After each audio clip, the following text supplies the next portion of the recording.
नमस्कार मित्रांनो, लग्नानंतर होईलच प्रेम मालिकेच्या येणाऱ्या पुढील भागामध्ये लवकर घरी येते आणि लग्नानंतरचे जे काही खेळ खेळायचे असतात त्यांनी तिने तयारी केलेली असते। अगोदर तर सगळ्यांना झकास बसतो, पण मात्र सगळे आता हे रिअलाइज करतात की रम्या आता सुधारली आहे। लवकर इकडे नंदिनीच्या हातामध्ये आता एक हार्ट असतो आणि ती जीवाला एका बोटाने ते उघडायचं असतं।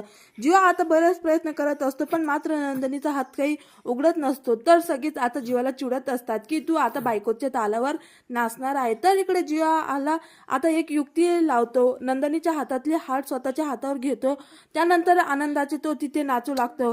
तर लग्नानंतरच्या सगळ्या रीती पूर्ण झाल्यानंतर आता विक्रम म्हणतो की आता आम्हाला नातू हवाय, आता तुमच्या दोघांमध्ये कोण आम्हाला पहिल्यांदा नातू देईल तोच माझा लाडका मुलगा। तर इकडे विक्रमच्या मदतीने आता मिथुन भाऊजींना सुद्धा त्यांच्या हनुमूनची तयारी केलेली असते। तर मालिकेच्या येणाऱ्या पुढील भागामध्ये आपल्याला लवकरच पार्थने काव्याचा हनीमून सिक्वेन्स पाहायला मिळेल।